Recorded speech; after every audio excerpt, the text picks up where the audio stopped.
അസ്സലാമു അലൈക്കും വറഹ്മത്തുള്ളാഹി. അൽഹംദുലില്ലാഹ് വസ്സലാത്തു വസ്സലാമു അലാ റസൂലില്ലാഹ്. അമ്മാ ബഅദ്.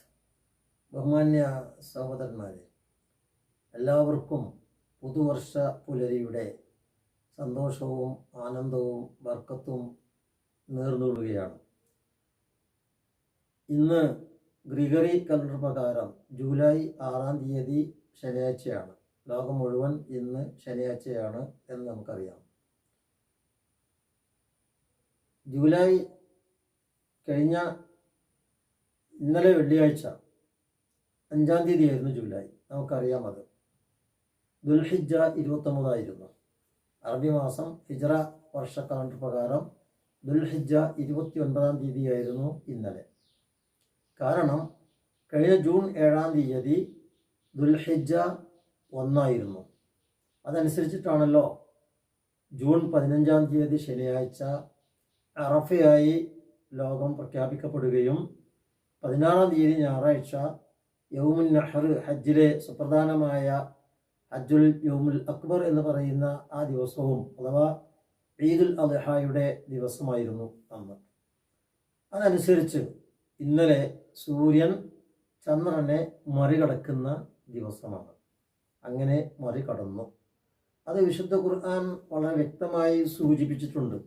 സൂറത്ത് യാസീൻ 39-ാമത്തെ 40-ാമത്തെ വചനത്തിൽ ലശംസിയം ബഗീലഹ അൻ തുദ്രിക്കൽ ഖമറ വലല്ലൈലു സാബിഖുൻ നഹാർ വകുല്ലും ഫീ ഫലകിൻ യസ്ബഹൂൻ. സൂര്യനല്ല ചന്ദ്രനെ മറികടക്കുക, മറിച്ച് ചന്ദ്രനാണ് സൂര്യനെ മറികടക്കുക. ആ മറികടക്കലാണ് ഒരു മാസത്തെ ഭൂമിയിൽ അടയാളപ്പെടുത്തുന്നത്. ഇന്നത്തെ ഉദയത്തിൽ, ഇന്ന് ശനിയാഴ്ചയുടെ ഉദയത്തിൽ സൂര്യൻ്റെ പിന്നിലേക്ക് ചന്ദ്രൻ മാറിക്കഴിഞ്ഞിട്ടുണ്ട്. എല്ലാവർക്കും ഇന്ന് ലോകത്ത് ബോധ്യമാണത്. സൂര്യോദയത്തിന് ശേഷം പുതു ചന്ദ്രക്കല ഉണ്ടായിട്ടുണ്ട് എന്ന് കാണാൻ കഴിയും.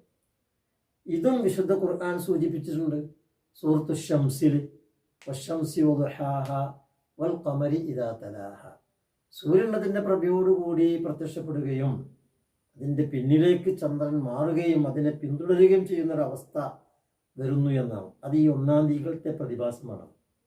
ഇന്ന് സൂര്യോദയം എപ്പോൾ നടന്നുവോ അതിൻ്റെ തൊട്ട് പിന്നിലേക്ക് ചന്ദ്രൻ മാറി സൂര്യനെ പിന്തുടരുന്ന തെത്തിലെന്ന് പറഞ്ഞ കുറയാണ്. വൽ ഖമരി ഇദാ തലാഹ, അതിനെ തെളിയുന്നു, അതിനെ തുടർന്ന് വരുന്നു. ആ അവസ്ഥയാണ് ഇന്നത്തെ ദിവസം. അപ്പോൾ അത് പ്രകൃതിയിലെ വ്യവസ്ഥ പ്രകാരവും വിശുദ്ധ ഖുർആനിലെ ഈ വചനങ്ങളുടെ അടിസ്ഥാനത്തിൽ കൃത്യമായി നമുക്ക് മനസ്സിലാകുന്നു ഇന്ന് ഈ പവിത്ര മാസത്തിലെ മുഹറം 1-ാം തീയതിയാണ് എന്ന്. ഇതൊരു മറ്റൊരു മഹനീയമായ ദൃഷ്ടാന്തം ഇന്നലെ നമ്മൾ അനുഭവപ്പെട്ടു. ന്യൂമൂൺ എന്നാണ് അതിന് പറയുക. അത് കൃത്യം 22:57 സംഭവിച്ചിട്ടുള്ളത്. അഥവാ ഈ ന്യൂമൂൺ ഉണ്ടാകുന്നതോടെ ഹിലാൽ രൂപപ്പെട്ടു. അതാണ് ഹിലാൽ. ന്യൂമൂൺ എന്ന് പറയുന്ന അറബി പദത്തിൻ്റെ, ഇംഗ്ലീഷ് പദത്തിൻ്റെ നേരെ അറബിയാണ് ഹിലാല്. അതിനെയാണ് നമ്മുടെ മലയാളത്തിലൊക്കെ അമാവാസി എന്ന് പറയാറുള്ളത്. ഒരു ദിവസം ഉണ്ടാകും ആ പ്രക്രിയ, അമാവാസി എന്ന് പറയുന്ന രീതിയിൽ. ന്യൂമൂൺ എന്ന് പറയുന്ന ഒരു മൂവ്മെൻ്റാണ്. സൂര്യൻ്റെ പ്രകാശം ഏത് നിമിഷത്തിലാണോ ചന്ദ്രനിൽ പതിയുന്നത് അത് മുതൽ അവിടെ അപ്പോൾ ഹിലാൽ രൂപപ്പെട്ട് കഴിഞ്ഞു. അത് കൃത്യമായി മനസ്സിലാക്കിയ അനുഗ്രഹീതമായ ഒരു കാലഘട്ടത്തിലാണ് നമ്മൾ ജീവിക്കുന്നത്. ഇത് കണ്ണുകൊണ്ട് കാണാൻ കഴിയില്ല.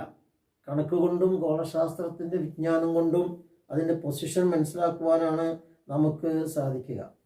അതനുസരിച്ച് ഇന്നലെ എല്ലാവരും പറയുന്ന അമാവാസി എന്ന് പറയുന്ന, അല്ലെങ്കിൽ ഇംഗ്ലീഷിൽ ന്യൂമൂൺ എന്ന് പറയുന്ന പ്രക്രിയ, അല്ലെങ്കിൽ കൺജങ്ഷൻ എന്നാണ് പറയാറ്. ഭൂമിയും സൂര്യനും ചന്ദ്രനും കൂടി ഒരേ പ്രതലത്തിൽ വരികയും എന്നിട്ട് ചന്ദ്രൻ ഒരു തെല്ല് തെറ്റുമ്പോൾ അതിൽ സൂര്യപ്രകാശം അല്പം പതിയുകയും ചെയ്യുക. അതാണല്ലോ ഈ പ്രതിഭാസം. അത് ഇന്നലെ സംഭവിച്ചിട്ടുണ്ട്. അപ്പോൾ അത് സംഭവിച്ച ദിവസം ഒരു മാസത്തിൽ, ഒരു ചന്ദ്രമാസത്തിലെ അവസാന ദിവസമാണത്. ആ ദിവസത്തിലെ ആ പ്രതിഭാസമാണത്. ഇതാണ് ഇവിടെ വ്യക്തമായി നമുക്ക് മനസ്സിലാക്കേണ്ടത്. അപ്പം അതുകൊണ്ട് ഈ പുതിയ ഹിജ്റ വർഷം മുഹറം 1-ാം തീയതി ഇന്ന് ആരംഭിച്ചിരിക്കുകയാണ്. 1-ാം തീയതിയാണ്, ശനിയാഴ്ചയാണ്. ലോകം മുഴുവൻ ശനിയാഴ്ച ഒരു ദിവസത്തിന് ഒരു തീയതി അല്ലാതെ ഉണ്ടാകാൻ പാടില്ല. ഒന്നിലധികം തീയതി ഒരു ദിവസത്തിൽ ഉണ്ടാകുക എന്ന് പറയുന്നത് മുസ്ലിം സമുദായത്തിൻ്റെ മാത്രം ഒരു വിഡ്ഢിത്തപരമായ തീരുമാനമാണ്.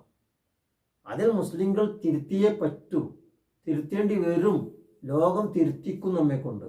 കാരണം ശാസ്ത്രീയപരമായ ഗവേഷണങ്ങളും സത്യസന്ധമായ അറിവുകളും അത്രത്തോളം വ്യാപകമായി ലോകത്ത് വന്നിരിക്കുകയാണ്. നമ്മളെ ആളുകൾ അത് വേണ്ട വിധം ഗൗരവത്തിലെടുക്കാത്തത് കൊണ്ടാണ്. അപ്പോൾ അള്ളാഹുവിൻ്റെ വചനവും പ്രപഞ്ച നിയമവും ഒന്നായി പ്രഖ്യാപിച്ച ഈ യാഥാർത്ഥ്യം നമ്മെ ഈ യാഥാർത്ഥ്യത്തെ ബോധ്യപ്പെടുത്തുന്നുണ്ട്. ഇന്ന് മുഹറം 1-ാം തീയതിയാണ് എന്നുള്ളത്. ഇനി ഇവിടെ നിന്ന് അങ്ങോട്ട് നമ്മളൊന്ന് സൂക്ഷിച്ച് നിരീക്ഷിക്കുക ചന്ദ്രനെ. അപ്പോൾ നമുക്ക് ഈ യാഥാർത്ഥ്യം ബോധ്യപ്പെടും. ഇന്ന് സൂര്യാസ്തമന ശേഷം 1-ാം തീയതിയിലെ ചന്ദ്രക്കലയായി അസ്തമയത്തിൽ കാണാൻ കഴിയും. എല്ലായിടത്തും കാണാൻ കഴിഞ്ഞോളന്നില്ല. ചിലയിടത്തൊക്കെ പൂർവ്വ ഒരു 48 മിനിറ്റിൻ്റെ മൂൺ ടാഗ് ഉള്ളതനുസരിച്ചിട്ട് അതിൻ്റെ കാഴ്ചക്ക് വ്യത്യാസമുണ്ടാകും. അപ്പോൾ അതുകൊണ്ട് ഇന്ന് ലോകത്ത് പലയിടത്തും സൂര്യാസ്തമന ശേഷം, സൂര്യൻ അസ്തമിച്ച ശേഷം ചന്ദ്രക്കല കാണാൻ കഴിയും. ഇപ്പം മാസാവസാനം സംഭവിച്ച ശേഷം ആദ്യമായി കാണാൻ കഴിയുന്ന ചന്ദ്രക്കലയെക്കുറിച്ച് പ്രവാചകനായ റസൂൽ കരീം സ്വല്ലല്ലാഹു അലൈഹി വസല്ലമയുടെ ഹദീസ് സമാഹാരങ്ങളിൽ ഇബ്നു അബ്ബാസ് റളിയല്ലാഹു അൻഹുവിനോട് ചോദിച്ച ചോദ്യത്തിന് മറുപടിയായി അദ്ദേഹം പറഞ്ഞിട്ടുള്ള ഒരു വചനം ഹദീസ് ഗ്രന്ഥങ്ങൾ നമുക്ക് കാണാം. അദ്ദേഹം പറഞ്ഞത് ഉവ്വലി ലൈലത്തിൻ റഅയ്തുമൂഹു, ഇന്ന് നിങ്ങൾ കണ്ട ചന്ദ്രക്കല ഇന്നത്തെ ആ കണ്ട ദിവസത്തിന് രാത്രിക്കുള്ളതാണെന്നാണ്. എന്ന് പറഞ്ഞാൽ ചന്ദ്രക്കല കണ്ടത് ഏത് ദിവസമാണോ എങ്കിൽ അത് അന്നേ ദിവസത്തിലെ ചന്ദ്രക്കലയാണെന്നാണ്.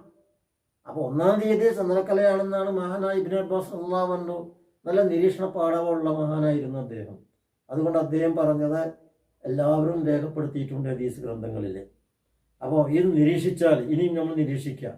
ഈ ജൂലൈ 13-ാം തീയതി, അതായത് അടുത്ത ശനിയാഴ്ച, സൂര്യൻ അസ്തമിക്കുന്ന സമയത്ത് അർദ്ധചന്ദ്രക്കല, നേർപകുതി ചന്ദ്രക്കല ആകാശത്തിൻ്റെ നടുവിൽ നമുക്ക് കാണാൻ കഴിയും. നമുക്ക് തലയ്ക്ക് മുകളിൽ. അത് ഈ വരുന്ന ജൂലൈ 13-ാം തീയതി ശനിയാഴ്ച ആയിരിക്കും. അപ്പോൾ അത് മുഹറം 8-ാം തീയതിയാണെന്ന് വ്യക്തമാക്കി, കൃത്യമായി മനസ്സിലായി 8-ാം തീയതിയാണ് എന്ന്. പിറ്റേന്ന് അടുത്ത ഞായറാഴ്ച, വരുന്ന ഞായറാഴ്ച ജൂലൈ 14-ാം തീയതി താസ്വഅ, യൗമു താസ്വഅ എന്ന് പറയുന്ന ദിവസമാണ്. യൗമു താസ്വഅ ഭൂമിക്കൊരു ദിവസം ഉണ്ടാവുള്ളൂ. മുഹറം 9-ാം തീയതിക്കാണ് താസ്വഅ എന്ന് ഇസ്ലാമിക സാങ്കേതിക പരിജ്ഞാനത്തിൽ പറയാറുള്ളത്. അത് മുഹറം 9-ാം തീയതിയാണ്. അന്ന് അതായത് അടുത്ത ശനിയാഴ്ച നമ്മൾ നോമ്പ് നോൽക്കുന്നത് സുന്നത്താണ്.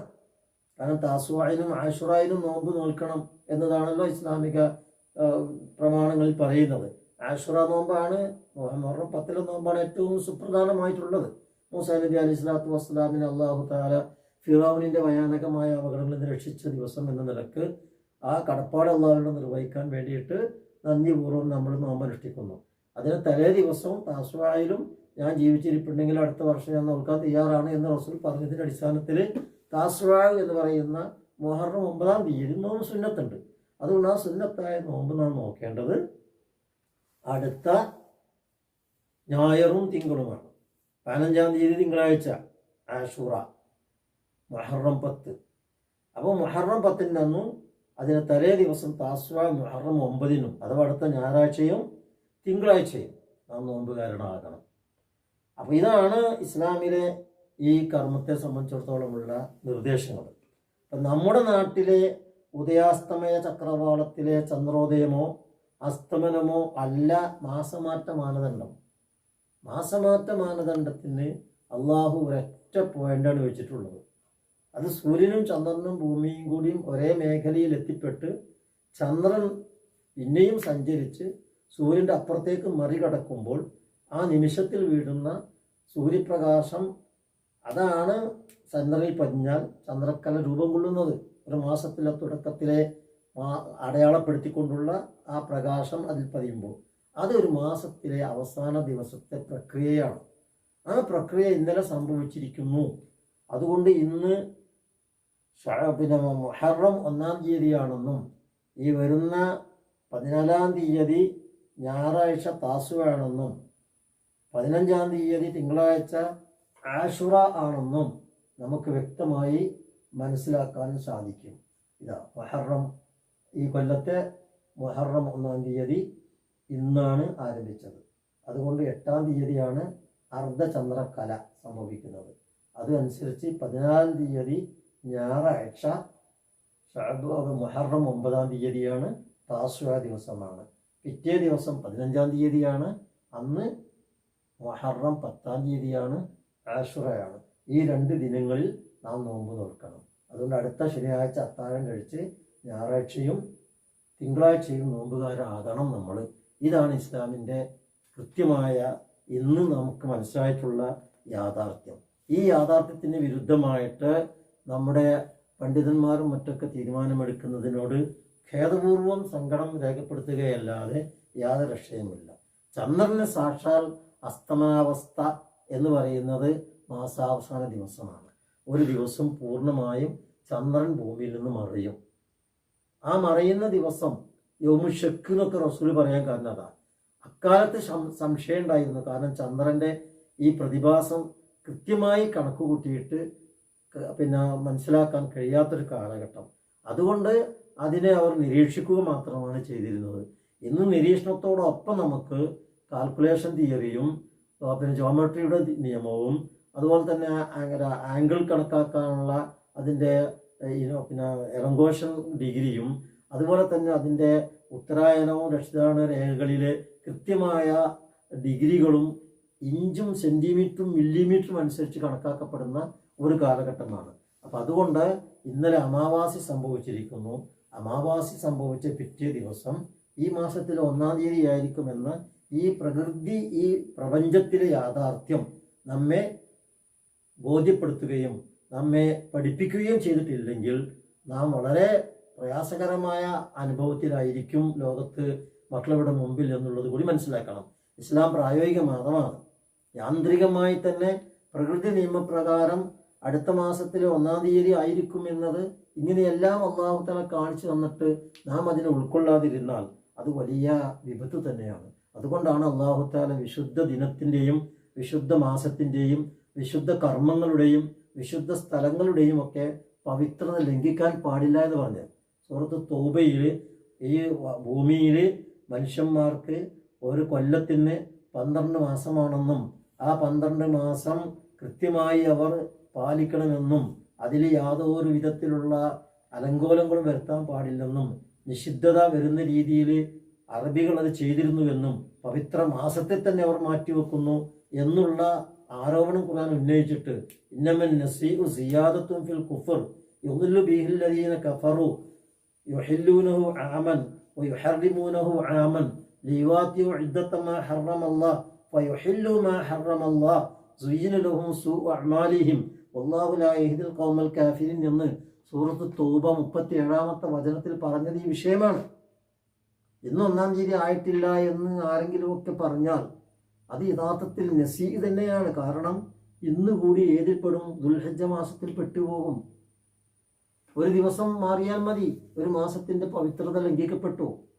ഈ ഒരു 1-ാം തീയതി ലംഘിക്കപ്പെട്ട എല്ലാ തീയതിയും മാറി. താസ്വ ശരിക്കും വരേണ്ടത് 9-ാം തീയതി, മുഹറം 9-ാം തീയതി, അന്ന് 14-ാം തീയതിയാണ് ജൂലൈ. അന്നല്ലാതെ അത് ഒരു ദിവസത്തേക്ക് മാറ്റിയല്ല, മാസം മുഴുവൻ ലംഘനമായി. അത് നസീ തന്നെയാണ്. അതിൻ്റെ ഖുർആൻ പറഞ്ഞ മിന്നമ നസീഉ സിയാദത്തുൻ ഫിൽ കുഫർ, നിഷേധത്തിൻ്റെ വർധനവാണത്. നമ്മുടെ സ്വഭാവത്തിലും പെരുമാറ്റത്തിലും ആശയത്തിലും ആദർശത്തിലും വിശ്വാസത്തിലും ഒക്കെ വരുന്ന കടുത്ത നിഷേധമായി വരുന്നത്. അതാണ് അള്ളാഹു പറയുന്നത്. എന്നിട്ട് പറയും യുദില്ലു ബിഹിൽ ലദീന കഫറു, ഇതുകൊണ്ട് തന്നെയാണ് കാഫിറുകളായ ആളുകൾ വഴികെട്ട് പോയത്.